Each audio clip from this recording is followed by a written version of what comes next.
जी महाराज, पूज्य माता जी, परम पूज्य योग ऋषि स्वामी रामदेव जी महाराज, परम पूज्य श्री राजेंद्र दास जी महाराज, परम पूज्य श्री विजय कौशल जी महाराज, परम पूज्य स्वामी शीलानंद जी महाराज, परम पूज्य आचार्य श्री चिन्मयानंद जी बापू जी महाराज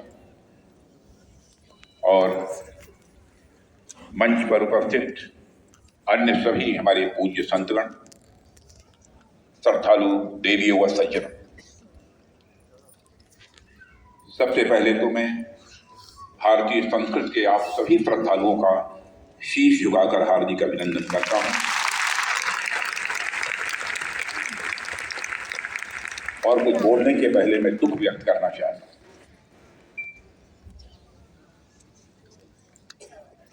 जब हमारे पूज्य सुधांशु जी महाराज अपने विचार व्यक्त करने के लिए खड़े हुए तो उन्होंने मेरा अभिनंदन किया। मैं राजनीतिक क्षेत्र में काम करने वाला एक सामान्य से व्यक्ति, मुझे संत महात्माओं से अभिनंदन नहीं चाहिए, मुझे पूज्य संत महात्माओं से आशीर्वाद चाहिए।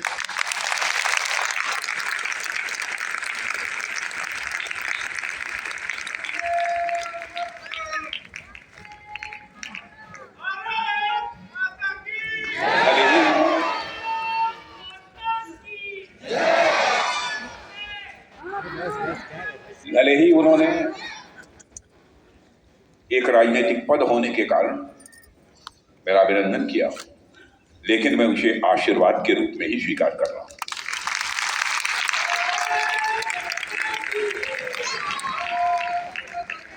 देवियों व सज्जनों,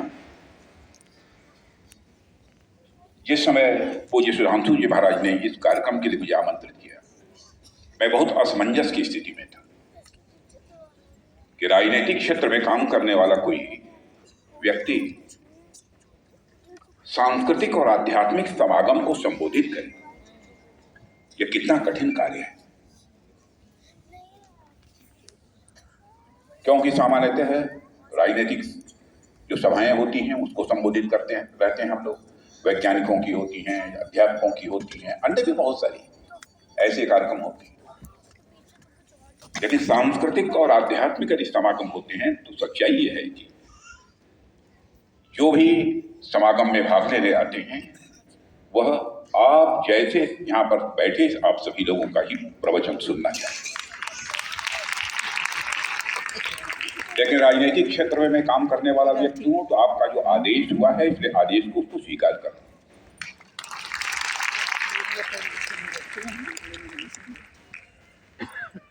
और मैं बहुत असमंजस की स्थिति में था जब आपने कहा कि आपको वहां बोलना भी होगा। तब मैंने कुछ चीजें अपने लोगों को बताई, यह चीज हमारे भाषण में डाल दो, क्योंकि ऐसे दिग्गज यहां पर बैठे हों जो हमारे देश का मार्गदर्शन करते हों, बड़े बड़े राजनेताओं को आशीर्वाद देते हों, उनके समक्ष मैं क्या हूं।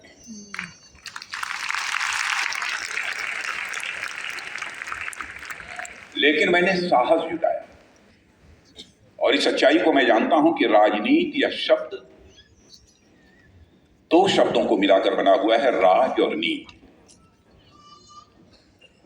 और यह नीति नए धातु से बना हुआ है जिसका अर्थ होता है ले जाना, टू कैरी आउट, किस ओर ले जाना, सन्मार्ग की ओर ले जाना। ऐसा राज, ऐसा पॉलिटिकल सिस्टम जो समाज को सन्मार्ग की ओर ले जाने का काम करे, उसे ही हम राजनीति। लेकिन विडंबना यह है कि राजनीति शब्द अपना अर्थ भी खो चुका है, अपना भाव भी खो चुका है। मैं पूज्य संतों का आशीर्वाद चाहता हूं, पूज्य सुधांशु जी महाराज, आप सबका, हमारे रामदेव जी महाराज हैं, स्वामी चिन्मयानंद जी, हमारे पूज्य कौशल जी महाराज, सारे लोग बैठे, आप सबका आशीर्वाद देता हूं। आज यह राजनीति शब्द जो अर्थ व भाव को खो चुका है, आपका आशीर्वाद चाहिए ताकि भारत की राजनीति में हम पुनः उसको स्थापित करें।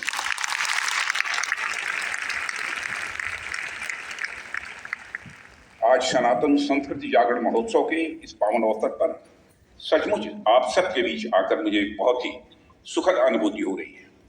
आज हम सब पूज्य श्री सुधांशु जी महाराज की सत्संग यात्रा के स्वर्ण जयंती वर्ष का उत्सव यहाँ पर मना रहे हैं। मैं आप सभी श्रद्धालुओं का इस मंच से पुनः नमन करता हूँ। देवियों सज्जनों, लगभग आधी शताब्दी से अधिक समय से महाराज जी ने अपने प्रवचनों, सत्संगों और आध्यात्मिक प्रेरणा से करोड़ों लोगों के जीवन को प्रकाशित किया है। और शायद आपको जानकारी है या नहीं है, सुधांशु नाम का जो अर्थ होता है वह होता है अमृत किरण।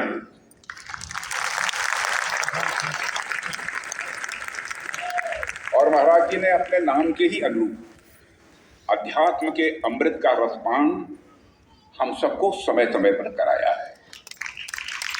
और आपकी वाणी न केवल आध्यात्मिक ज्ञान की निधि है, बल्कि भारतीय संस्कृति और सनातन मूल्यों की एक अमर धरोहर भी है।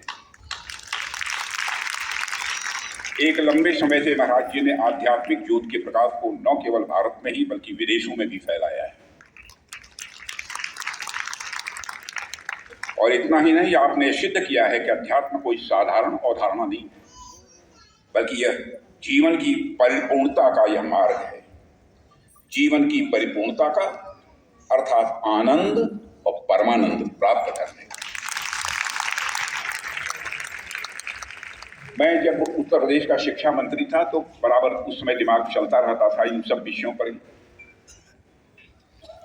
तो अध्यात्म क्या है इसको मैं समझने की कोशिश कर रहा था। हमारे जैसे अपना व्यक्ति के लिए संभव नहीं था, लेकिन एक युवावस्था का मस्तिष्क था, थोड़ा क्रिएटिव होता ही है, कुछ ना कुछ सोचता ही रहता है।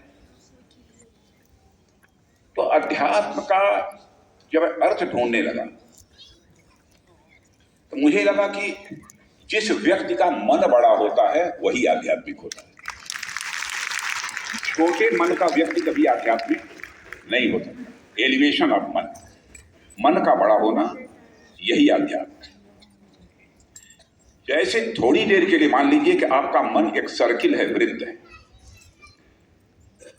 तो इस वृत्त की परिधि यानी मन की कोई सर्किल माना है। मन सर्किल होता नहीं है, वृत्त नहीं है, लेकिन वृत्त की यह सर्किल की परिधि यानी सर्कमफेरेंस जो है, जैसे जैसे बढ़ाते जाएंगे उसी अनुपात में सुख की मात्रा, मैग्नीट्यूड ऑफ सुख, आनंद की मात्रा बढ़ती चली जाएगी और अंत में परमानंद की प्राप्ति होगी। तो चूंकि मैं अध्यापक भी रहा हूं, इसलिए मैंने उसका समीकरण बना दिया। समीकरण यह बना दिया कि सर्कमफेरेंस ऑफ मन is directly proportional to the magnitude of सुख।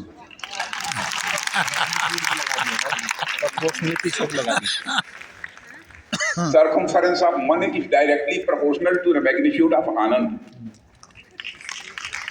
लेकिन जब मैं आगे बढ़ने लगा परमानंद की तरफ, तो मैंने कहा circumference of मन is directly proportional to the Parmanand, not magnitude। परमानंद को सीमाओं में नहीं बांधा जा सकता, इसलिए मैग्नीट्यूड की बात नहीं कही मैंने। तो अध्यात्म ही है। आप जैसे संत महात्मा जो भी हम हमारे मंच पर बैठे हैं, आप जैसे इस समाज का मन बड़ा करने की कोशिश करते हैं। अब व्यक्ति का मन यदि बड़ा हो जाए तो मैं समझता हूं अपने जीवन का जो लक्ष्य है उस लक्ष्य को वो हासिल कर सकता है और परमात्मा की भी वो प्राप्ति उसके जीवन में हो सकती है। कहीं और साथियों, हम सभी बेहद सौभाग्यशाली हैं कि हमें पूज्य सुधांशु जी महाराज इस सत्संग यात्रा के स्वर्ण जयंती वर्ष को साक्षात देखने और मनाने का अवसर प्राप्त हो रहा है। इसे मैं केवल एक उत्सव नहीं समझता, बल्कि यह भारत की आध्यात्मिकता की अमूल्य यात्रा का यह स्वर्णिम अध्याय है।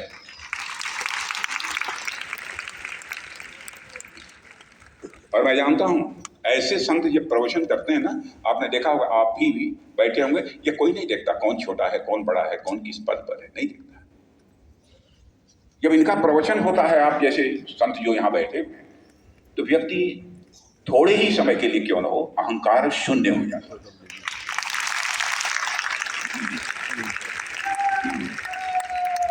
बड़े छोटे का भेदभाव मिट जाता है। अब जैसे 1 2 3 1 2 3 1 2 3 के पहले अहंकार के ह पर लगा हुआ पॉइंट जो है बिंदी, 1 के पहले बिंदी यह हुआ पॉइंट लगा दीजिए, पॉइंट 1 कर दीजिए, तो 1 की वैल्यू 1 नहीं रह जाती बल्कि वह 1/10 हो जाती है।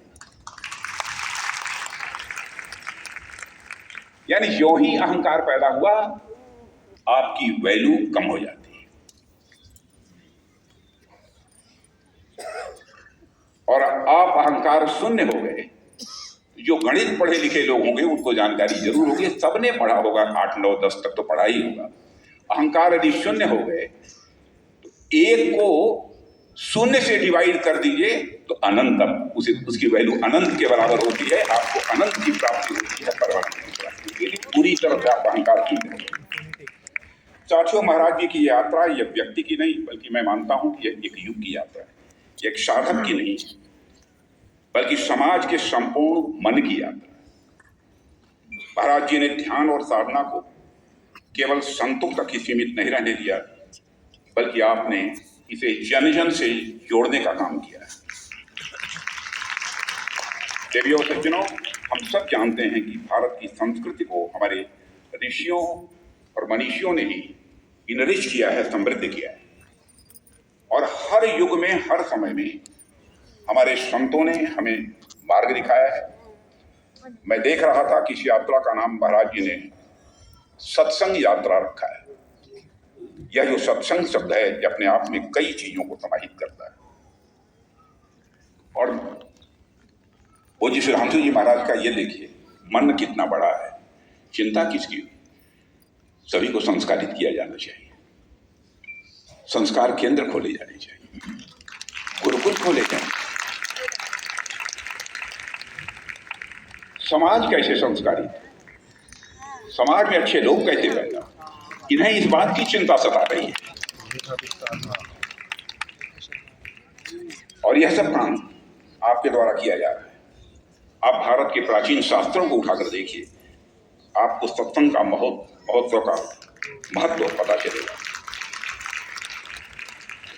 देवियों सज्जनों, हमारे ऋषियों और मनीषियों ने हमेशा सत्संग को जीवन परिवर्तन का सबसे बड़ा माध्यम माना है। हमारे शास्त्रों में तो लिखा है कि सत्संगत्वे निसंगत्वम, निसंगत्वे निर्मोहत्वम, निर्मोहत्वे निश्चलत्वम, निश्चलत्वे जीवन मुक्ति। अर्थात सत्संग से मनुष्य को निसंगता यानी भौतिक जीवन के प्रति निर्लिप्तता आती है। निसंगता से मनुष्य का मोह कम होता है और मोह कम होता है तो हमें स्थिर तत्व की प्राप्ति होती है, यानी हमारा मन चंचल नहीं रह जाता है और उस स्थिर तत्व से मानव मोक्ष की ओर स्वाभाविक रूप से वह उन्मुख होता है। तो आप देखिए कि हमारे यहाँ सत्संग का तो मोक्ष से जोड़कर देखा गया है। आज के दौर में मनुष्य के जीवन की बहुत सारी समस्याओं का समाधान सत्संग से प्राप्त हो सकता है, जो काम हमारे यह पूज्य संतगण कर रहे हैं। आज आप देखिए कि पूरी दुनिया इस समय भाग दौड़ और तनाव से ग्रस्त है। लोग खूब काम कर रहे हैं, खूब पैसा कमा रहे हैं, लेकिन कहीं न कहीं तमाम सुख सुविधाओं के होने के बावजूद जिस सुख और जिस आनंद की प्राप्ति में के लिए वो प्रयत्न कर रहे हैं वो नहीं प्राप्त हो रहा है और आज मनुष्य अपने में ही वो बेचैन है। उसे जीवन में एक तरह का भटकाव ही दिखाई देता है, जबकि हमें खुश होना चाहिए था, क्योंकि आज हमारे सामने जो सुविधाएं हैं, दरअसल इन्हीं सुविधाओं के लिए तो मनुष्य ने अपना पूरा जीवन खपाया है। आपको कहीं यात्रा करनी होती है, आपके पास मोटर, गाड़ी, ट्रेन और प्लेन तक की सारी सुविधा इस समय उपलब्ध है। यदि आपको कुछ खाना है तो मोबाइल पर एक क्लिक करने मात्र से खाना आप सबके घर आ जाता है। टेलीविजन, अखबार और सोशल मीडिया के माध्यम से मनुष्य इस समय पूरी दुनिया से जुड़ा हुआ है। गर्मी से बचने के लिए हमारे पास कूलर हैं, एसी हैं, पंखा है, सब परमात्मा दी है। वह सारी आराम की चीजें आज हमारे पास हैं, जो एक समय राजा महाराजाओं के पास भी नहीं हुआ करती। इन सभी सुख सुविधाओं के बावजूद जीवन को लेकर अगर सबसे ज्यादा कोई परेशान है, सबसे ज्यादा कोई यदि व्यथित है, तो आज की पीढ़ी है। ऐसे में इस पीढ़ी को मार्गदर्शन देने का काम हमारे पूज्य संतों का ही हो सकता है और कोई दूसरा नहीं कर सकता। देवियों और सज्जनों की, जैसा मैंने अभी जिक्र किया कि जब जब इस देश को आवश्यकता पड़ी है, तब तब हमारे संतों ने इस देश का मार्गदर्शन किया है। हमारे संतों ने सिर्फ भारत में ही नहीं बल्कि पूरी दुनिया भर में अपना प्रकाश फैलाया है। किसी समय हमारे ऋषियों ने हमारे पूर्वजों को आदेश देते हुए कहा था, कृण्वन्तो विश्वमार्यम्, हम केवल भारत के लोगों को ही आर्य और श्रेष्ठ नहीं बनाएंगे बल्कि पूरे विश्व को श्रेष्ठ बनाएंगे, आर्य लोगों को सुसंस्कृत करेंगे और जाकर उनका हृदय जीतेंगे। अब प्रश्न यह उठता है कि मनुष्य श्रेष्ठ और सुसंस्कृत कब हो सकता है?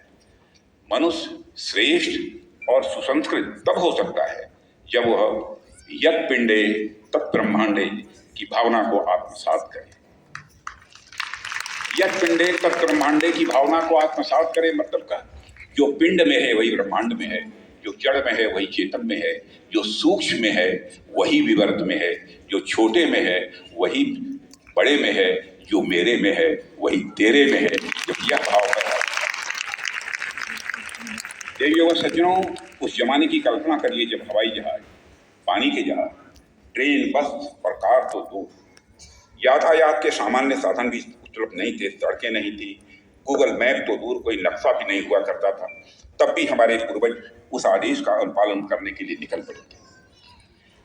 जो वो जहां जा रहे थे वहां पर कई तरह की कठिनाइयां थी।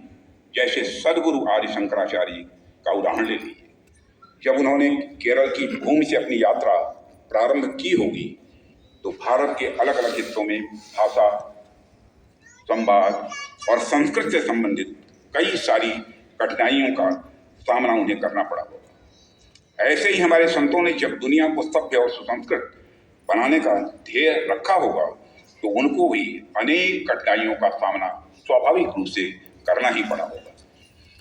कहीं की भाषा अलग रही होगी, कहीं का समाज बर्बर और हिंसक रहा होगा, कहीं के समाज में आसुरी शक्तियों का प्राबल्य रहा होगा, कहीं उन्हें अपमान भी सहना पड़ा होगा। मैं स्वामी विवेकानंद का यहाँ पर एक उदाहरण में देना चाहता हूँ।